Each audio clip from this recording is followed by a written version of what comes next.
ఆచార్యుల వారు వాళ్ళు ఇలా చెప్పారు అనకుండా మాట్లాడుతున్నారు. నేను చెప్తున్నా ఇలా అనడానికి, ఆచార్యులు అనడానికి వాళ్ళు ఉండరు వెనక కారణం అని పూర్వపక్షం మీకు ఇలా ఉంటుందని చెప్తున్నాను అంతే, ఇంకేం లేదు. శాస్త్రం తెలిసి ఉండడం వల్ల. కాబట్టి ఈ శ్లోకం చూసినప్పుడు ఆచార్యులు ఎవరిని దృష్టిలో పెట్టుకుని అన్నారు ఈ శ్లోకం అని మనకు అర్థమైపోద్ది. అవిరోధితయా కర్మ నా అవిద్యం వినివర్తయేత్. కాబట్టి ఇది పోగొట్టే అవకాశం లేదు. స్వామీజీ కర్మ అజ్ఞానాన్ని పోగొడుతుందేమో, అట్లాంటప్పుడు చీకటిని చీకటి కనుక పోగొడితే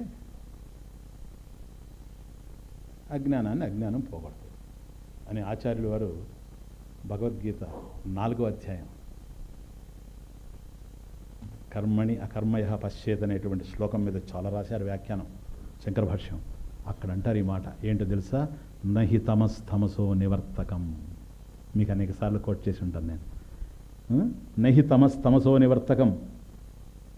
ఇది 4వ అధ్యాయంలో జ్ఞానయోగంలో 18వ శ్లోకం మీద వ్యాఖ్యానం. నహి తమః తమసః నివర్తకం. చీకటి చీకటిని ఎప్పుడూ పోగొట్టలేదు. చూడండి తమాషా. ఇప్పుడు ఒక ఇల్లు ఉంది, రాత్రి ఆ ఇంట్లో 2 గదులు ఉన్నాయి అనుకోండి. ఆ ఇంట్లో 2 గదులు ఉన్నాయి అంటే 2 గదులు అన్నప్పుడు మధ్యలో గోడ ఉందని అర్థం. అక్కడ ఒక గది, ఇక్కడ ఒక గది. ఇక్కడ గురువు పడుకున్నాడు, అక్కడ శిష్యుడు పడుకున్నాడు.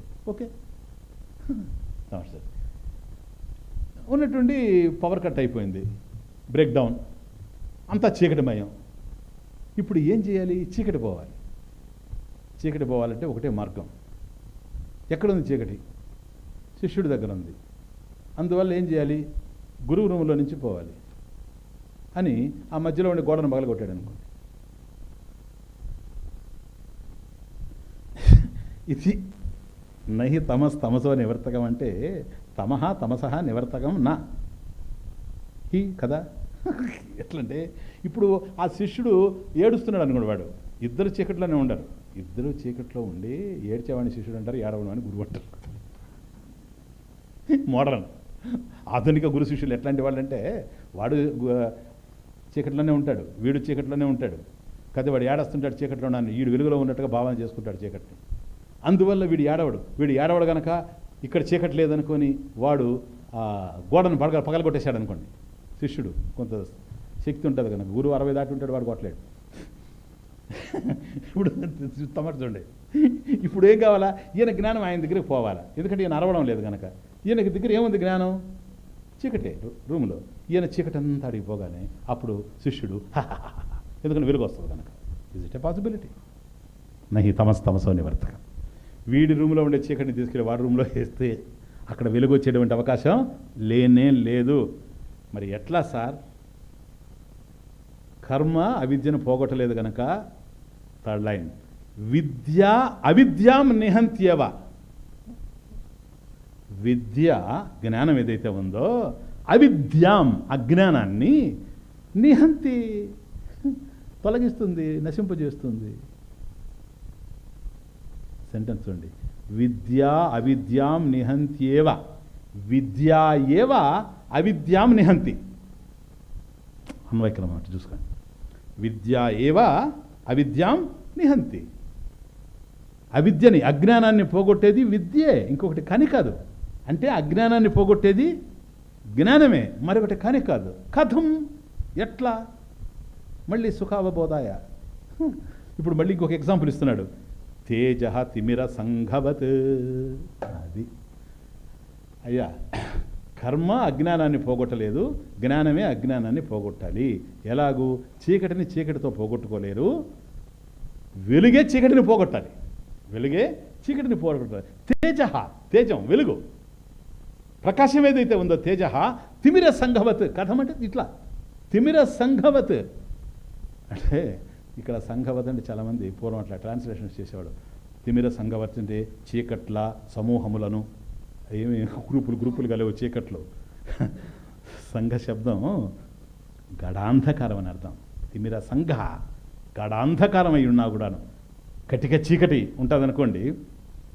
తిమిర సంఘవత్ తేజ నిహంతి. తేజ ఏవ నిహంతి. చీకటిని పోగొట్టాలి అంటే వెలుగు తప్ప మరొక మార్గం లేనే లేదు. విద్య అవిద్యాం నిహంతి ఏవ. విద్యా ఏవ అవిద్యాం నిహంతి. కథం తేజ తిమిర సంఘవత్.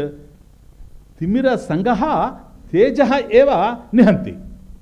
తిమిర సంగ తేజ ఏవ నిహంతి. కాబట్టి అంత గాఢాంధకారాన్ని పోగొట్టాలంటే ఒక్క చీకటి తప్ప, అది మా వెలుగు తప్ప చీకటిని పోగొట్టడానికి చీకటిని చీకటితో పోగొట్టేటువంటి అవకాశమే లేదు.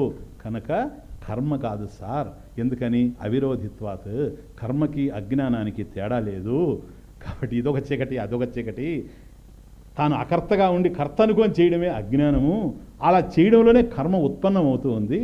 కాబట్టి అజ్ఞానజనితం కర్మ. అజ్ఞానజనితమైనటువంటి కర్మకి అజ్ఞానానికి తేడా లేదు. ఎందుకంటే కార్యానికి కారణానికి తేడా లేదు కనుక కార్యరూపంలో ఉన్నది కర్మ, కారణంగా ఉండేటువంటిది అజ్ఞానం, కార్యరూపమైనటువంటి కర్మలో ఉన్నటువంటిది కారణమైనటువంటి అజ్ఞానమే కనుక ఈ రెంటికి ఏం పెద్ద తేడా లేదు. కనుక దీనివల్ల అది పోదు, చీకటి వల్ల చీకటి పోదు. తేజ స్థిమిర సంఘవత్. కాబట్టి తిమిర సంగ తేజ ఏవ నిహంతి. ఒక్క వెలుగు మాత్రమే చీకటిని పోగొడుతుంది. అట్లాగే విద్యే అవిద్యని అజ్ఞానాన్ని పోగొడుతుంది. అసలు ఎక్కడైనా సరే కర్మ అని అంటేనే మీరు ఒకటి గుర్తుపెట్టుకోండి, ఎనీ యాక్షన్, ఈ కర్మ ఆ కర్మ ఆ కర్మ అనొద్దు. Any action or any amount of action is only a confirmation of ignorance. Any action is only a confirmation of ignorance. కర్మ జరుగుతూ ఉందంటే అప్పుడే మీరు నిశ్చయించుకోండి ఏమని, అక్కడ అజ్ఞానం ఉంది. కాబట్టి నాకు ఏవేవి కావాలి, నేను ఏవేవి పొందాలి అనేది వేదాంత తాత్పర్యం కాదు. సోక్రటీస్ ఉండేటప్పుడు మీకు అర్థం కావడానికి చెప్తా. అంటే ఇంత శాస్త్రంలో నుంచి పాశ్చాత్యంలో తీసుకొని వస్తున్నారే మళ్ళీ సాంప్రదాయక బోధలు అనుకోపాకండి, ఒక్కొక్కరికి ఒక రకంగా వస్తుంది. సోక్రటీసు గొప్ప వివేకి, చిన్నప్పటి నుంచే తాత్విక అవగాహన కలిగిన వాడు సోక్రటీసు మహాశయుడు. ఆయన చనిపోయేటప్పుడు కూడా విషం ఇస్తే కూడా దాన్ని ఆనందంగా పానం చేసిన వాడు. ఆయన చరిత్ర మనకు తెలుసు.